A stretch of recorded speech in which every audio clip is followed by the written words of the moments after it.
ETF index mutual funds నేర్చుకుని stock మార్కెట్లో రాణించాలనుకుంటున్నారా? వెంటనే ఈ నెంబర్కి కాల్ చేయండి. నమస్తే రమ్మగారు. నమస్తే జయ. ఏదైనా ఒక మంచి కథ చెప్పండి అండి. గజపతుల కథలు ఇదివరకు చెప్పుకున్నాం. తెలివైన మంత్రుల కథలు చెప్పాం కదా. ఈ గజపతుల కథలు ఒకటి చెప్తాం. గజపతులు అంటే వీళ్ళు ఒరిస్సా ప్రాంతం కటక్ ఆ వైపు పరిపాలించిన వాళ్ళు. భువనేశ్వరు ఆ ప్రాంతపు రాజులనే గజపతులు అంటారు. ఇప్పుడు మనకి విజయనగరం, ఏ విజయనగరం? హంపి విజయనగరం కాదు, ఇటు మనకి శ్రీకాకుళం దగ్గర ఉత్తరాంధ్రలో ఉన్న విజయనగరము, ఆ ప్రాంతాల వాళ్ళంతా వాళ్లే కదా గజపతులే. అయితే ఈ గజపతుల కాలంలో ఉన్నట ఒక ఆయన ఉండేవాడు, లాంగూల గజపతి అనేవాడు. ఆయనకి చిన్న తోకలాగా ఉండేది, ఆయన పుట్టినప్పుడు వెనకాల భాగంలో ఉందన్నమాట. కానీ ఆయన ఎన్ని రకాల పనులు, అద్భుతమైన పనులు చేశారు. లాంగూల గజపతి అనేవారు ఆయనకి. లాంగూలం అంటే తోక. ఎన్ని పనులు చేశారు. సింహాద్రప్పన్న దేవాలయ నిర్మాణాలు అవన్నీ కూడా ఆయనే చేసింది. చాలా విశేషంగా చేసేవారు. ఆయన తర్వాత కపిలేశ్వర గజపతి అని ఒక ఆయన వచ్చారు. ఇవన్నీ ఎప్పుడు జరుగుంటాయి? మనకి 9వ శతాబ్దం, 11, 12, 14 ఆ శతాబ్దం, అట్లా మనకంటే ముందు. ఈ బ్రిటిషర్స్ వాళ్ళందరికంటే ముందు అనమాట. బాగా ఇంతమంది మొఘల్స్కి కూడా కాస్త కొద్దిగా ముందు. ఈ కపిలేశ్వర గజపతికి ఆయన దీనికి రాజ్యానికి వచ్చినప్పుడు ముందంతా చాలా సుభిక్షంగా ఉండేది దేశం. ఓ సంవత్సరం వానలు పడలేదట. వాన పడకపోయినా వీళ్ళు మేనేజ్ చేసుకున్నారు. 2వ సంవత్సరము 3వ సంవత్సరము కూడా వానలు పడల. వానలు పడకపోయేసరికల్లా సాధారణంగా ఏదైనా సమస్య వస్తే ఏం చేయాలి? మంత్రిని కదా అడగాలి. అవును, మంత్రిని అడిగేట, ఏమిటండి మనకు వానలు పట్టలేదు, వానలు లేకపోవటం వల్ల ఏమవుతుంది? ప్రజలకి కప్పాలు కట్టలేరు, పంటలు పండవు, కప్పాలు రావు. ఓ 2 ఏళ్ళు పాత డబ్బులు ఏవో ఉన్న డబ్బులు ఇస్తారనుకో, 3వ ఏడు కూడా వస్తే ఎక్కడి నుంచి ఉంటాయి డబ్బులు? గింజలు ఉంటేనే కదా డబ్బులు ఉండేది. తర్వాత రాజుగారే ప్రజలకి గింజలు ఇవ్వాల్సిన స్థితి కూడా వస్తుంది. ఎందుకంటే మనకి కప్పాలు రావట్లేదు. దానికి కారణం అడిగితే వర్షాలు లేవంటున్నారు, వానలు తెప్పించండి అన్నట్ట మంత్రిని. అనేసరికల్లా మంత్రి గారు అన్నాడు, వానలు ఎట్లా తెప్పిస్తాం ప్రభు, వానలు దేవేంద్రుడి అధీనంలో ఉంటాయి, మనం చేసేదేం లేదు. అయితే ఆయనకు ఉత్తరం రాయండి, వానలు పంపించమని అన్నాడు రాజుగారు. ఈయన తెల్లబోయి, దేవేంద్రుడికి ఉత్తరం ఏమిటి ప్రభు అన్నాడు. ఎందుకుండదండి, వాళ్ళకి వీళ్ళకి చుట్టుపక్కల రాజ్యాలకి మనం ఆంధ్రకి ఉత్తరం రాస్తున్నాం కదా, మహారాష్ట్రకు ఉత్తరం రాస్తున్నామా? అలాగే ఓ ఉత్తరం రాసి, ఇప్పుడు ద్రవిడ దేశాలకి ఉత్తరాలు రాస్తున్నాం, అలాగే దేవేంద్రుడికి ఉత్తరం రాసి పంపించండి, వానలు కావాలి మాకు అని చెప్పండి. అంతే అని లేచి వెళ్ళిపోయాడు. అంటే మంత్రికి రాజు ఆజ్ఞ జారీ చేసి వెళ్ళాడు. ఇప్పుడు మంత్రి గారు ఏం చెయ్యాలి? ఉత్తరం చేయాల్సిందేగా. అప్పట్లో ఈ ఉత్తరాలు తీసుకెళ్లే వార్తాహరులని హర్కారులు అనే ఒక జాతి వాళ్ళు. హర్కార్ అంటే ఉత్తరాలు మోసేవాడు. ఆ హర్కార్లు ఒక గ్రూపు, 9 మందో 11 మందో ఉన్నారు.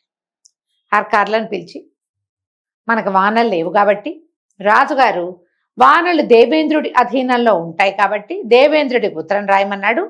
మేము ఉత్తరం రాయించాం. ఏమని? దేవేంద్ర, మాకు వానలు లేవు, ఫలానా రాజ్యం గజపతుల రాజ్యంలో వర్షాలు లేవు కాబట్టి మాకు వానలు కురిపించవలసింది.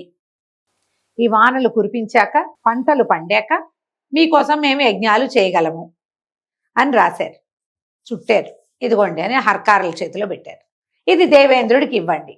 వీళ్ళు మొదట అన్నారు, తర్వాత అట్టింది, దేవేంద్రుడికి కేటాయిస్తాం బాబు. ఏ రాజ్యానికైనా వెళ్ళాలంటే ఒక దారి ఉంటుంది, బాట ఉంటుంది. పోని దారి బాట లేవు, దిక్కుంటుంది. కనీసం తూర్పుకి వెళ్ళాలి, లేదా పడమటికి వెళ్ళాలి, లేదా దక్షిణ దేశం. ఇప్పుడు మనం ఉన్నాంగా దక్షిణంలో, దక్షిణ దేశం దిగుతాం, కిందకి సముద్ర తీరం వెంబడి నడుస్తాం, ఎవరో ఒకళ్ళు కనపడతారు.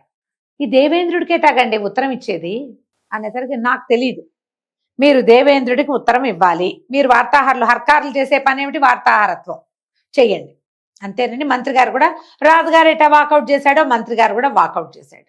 ఈ హర్కారులు 9 మంది ముఖముఖాలు చూసుకున్నారు. ఏం చెయ్యాలి? ఊరుకుందామంటే ఇప్పటిదాకా వీళ్ళు ఇచ్చిన ఉత్తరాన్ని చేర్చకుండా మన జాతిలోనే లేదు. ఈ ఉత్తరం చేర్చటం ఎట్లా? పోని ఊరుకుందాం, మన వృత్తికి అన్యాయమే చేద్దాం. వాన పడకపోతే మీరు ఉత్తరం ఇవ్వలేదంటారుగా వీళ్ళు, అందుకని పారిపోదాం అనుకున్నారు.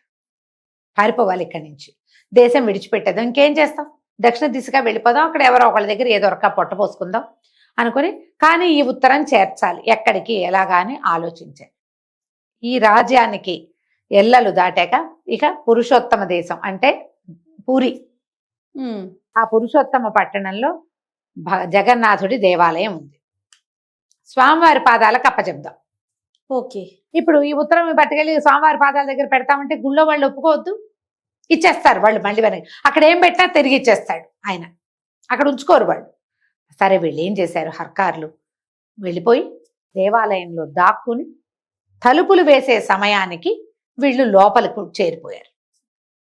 లోపలికి వెళ్ళి స్వామి పాదాల దగ్గర పెట్టారు, జగన్నాథుడి పాదాల దగ్గర పెట్టి, తండ్రి మమ్మల్ని రక్షించు, ఈ ఉత్తరము దేవేంద్రుడికి చేర్చాలి, మానవ మాత్రంలో మా వశం కాదు, నువ్వు జగన్నాథుడివి, ఏదో ఒకటి చేసి మమ్మల్ని రక్షించు అని ఉత్తరం అక్కడ పెట్టారు.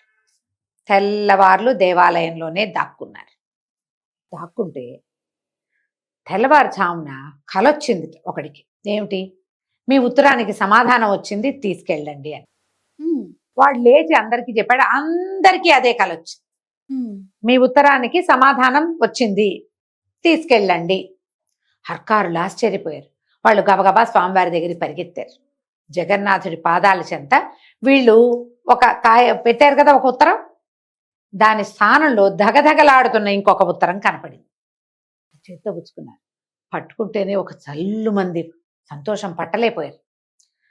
స్వామివారు చెప్పాడు, ఒకటికి కాదు 9 మందికి ఒకే సకాలు వచ్చింది. పైగా ఈ కాగితం మనం పెట్టింది కాదు. అంతకుముందు ఏం చేశారు వీళ్ళు, క్లాత్ మీద రాసేవాళ్ళు. అది ఎట్లా ఉండేది, ఒక కర్రకి అంటించి ఒక క్లాత్ దాని మీద రాసి రెండో కర్ర పెట్టి చుట్టి ఇట్లా చుట్టడం లాగా ఉండేది. దానిట ఒక గొట్టంలో పెట్టేవాళ్ళు, ఉత్తరం మాసిపోకుండా. ఇప్పుడు అక్కడ ఉన్నది ఒక బంగారు గొట్టం. అంతకుముందు వీళ్ళు పెట్టింది వెదురు గొట్టం. అది అందులోంచి ఉత్తరం తీస్తే ఆ వస్త్రం ఎక్కడిదో, మనకి తెలిసిన కాటన్ బట్ట కాదది. సంతోషం పట్టలేకపోయారు. సమాధానం చెప్పాడు జగన్నాథుడు. అది పుచ్చుకుని హర్కార్లు ప్రధానమంత్రి దగ్గరికి పరిగెత్తారు. మీ ఉత్తరానికి సమాధానం వచ్చింది, ఓ ఇదిగోండి. ఆయన నిర్ఘాంతపోయాడు. ఏమిటి, దేవేంద్రుడి పట్టుపోయి ఇచ్చారా, సమాధానం వచ్చిందా అంటే అప్పుడు వాళ్ళల్లో ఒకటి చెప్పాడు, దేవేంద్రుడికి ఏ విషయం చెప్పాలన్నా ఉపేంద్రుడికి చెప్పాలి. ఉపేంద్రుడి అవతారమైన జగన్నాథుడికి ఈ ఉత్తరం మేము ఇచ్చాం. ఆయన దానికి సమాధానం తెచ్చాడు, ఇదిగో. ఆశ్చర్యపోయాడు మంత్రి. నమ్మలా, ఈ కలికాలంలో అట్లాంటివి నమ్మగలవా? కానీ ఆ ఒక్క ఉత్తరం పట్టుకుంటే ఆయనకు తెలిసింది ఇది మనం చేసింది కాదు, అసలు ఇది మానవ నిర్మితం కాదనిపిస్తుంది ఆయనకి. అదొక బంగారు గొట్టం. అలాంటిది అసలు ఆయన చూడలేదు ఆయన జీవితంలో. అది తీసాడు. తీసేసరికల్లా ఒక పట్టు వస్త్రం మీద అసలు ఎట్లాంటి లేఖ అంటే అది, ఆ రాత మనిషి రాశాడని నమ్మలేకనట్టుగా ఉంది. అలాగే మీకు కావలసిన వానలు త్వరలో కురిపిస్తాను అని రాయబడి ఉంది. ఆ ఉత్తరం తీస్తున్నప్పుడు చదువుతున్నప్పుడు ఆయనకి తెలియకుండానే ఆనంద బాష్పాలు వచ్చేస్తున్నాయి ప్రధానమంత్రికి. అసలు ఇట్లాంటిది ఒకటి మన దగ్గరికి రావటమే శుభసూచకంగా తోచింది. అవాల్టికి సరిగ్గా 9 రోజుల తర్వాత మొత్తం దేశం అంతా వానలు కురిసినాయి.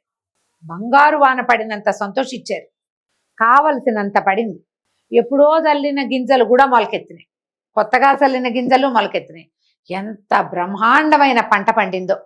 3 ఏళ్లలో 1.5 సంవత్సరం కట్టి సంవత్సరంన్నర నుంచి ఏమీ రాలే డబ్బులు. మొత్తం బకాయిలు కట్టేశారు ప్రజలు మొత్తం. ఈ ఉత్తరాన్ని దాచిపెట్టుకున్నారు. ఇప్పటికీ ఆ తర్వాత గజపతులు ఎప్పుడు కూడా వాళ్ళు భగవంతుడికి ఏదైనా నివేదన చేయాలంటే లేఖా రూపంలో రాసి స్వామివారి పాదాలకు సమర్పించే అలవాటు అయింది వాళ్ళకి. ఓహో, అక్కడ ఎంత ప్రత్యేకమైనవి ఉంటాయో. పూరిలో రాజుగారు నడువుకి తువ్వాలు కట్టుకుని రథం ఊడ్చి నీళ్లు జల్లి శుభ్రం చేస్తాడు. రాజే చీపురు పుచ్చుకుని ఊడవాలి అక్కడ. అసలు పూరి ప్రతిదీ ప్రత్యేకత కదా రమ్మగారు. అన్ని అన్ని అన్ని ప్రత్యేకమైనవి. అద్భుతాలు. జగన్నాథుడు అట్లా పలుకుతాడు. లోపల ఆస్థ కావాలి అంతే. నీకు ఎక్కడైనా సరే భగవంతుడు పలుకుతాడు చేయాలి. కొన్ని దేవస్థానాల్లో అది ప్రత్యేకంగా కనపడుతుంది. అక్కడ ప్రతి వాడిని పట్టుకుంటాడు ఆయన. జస్ట్ వీడొక్క అడుగు వెయ్యాలి అటువైపు, అంతే. అటువైపు అడుగు వేసిన ప్రతి వాడి చేయి పుచ్చుకుని నడిపిస్తాడు. ఎక్కడి నుంచి వస్తారు పూరికి? అవునండి, అసలు పూరి రథయాత్రని మించిన యాత్ర ఇంకొకటి ఉండనే ఉండదు. ప్రపంచం అంతా చేరిపోతుంది అక్కడికి. ఇప్పుడు మనకి దేశమంతా అన్ని ఉత్సవాలు అలా అవుతున్నాయి, కానీ ఎప్పుడు రథయాత్ర ప్రత్యేకమైంది. అలాంటి ప్రత్యేకత ఇంకెక్కడా ఉండదు. అందుకని ఈ గజపతులు ఆ ప్రాంతం వాళ్ళంతా జగన్నాథుడు అంత ప్రత్యక్ష స్వరూపుడుగా, ఉత్తరం రాస్తే దానికి సమాధానం కూడా ఇవ్వగలిగేవాడుగా చెప్పుకుంటారు. ఆ తర్వాత ఎప్పుడూ ఇంకా ఆ ప్రాంతంలో కాటకం రాల, వానలు పడకపోవటం అన్న మాటే లేదట. దేవేంద్రుడికి లేఖ రాసి సమాధానం తెప్పించుకున్నారు కథ కంచికి మనం ఇంటికి. అంత అద్భుతంగా ఉందో రమ్మగారు. నమస్తే. నమస్తే జయ.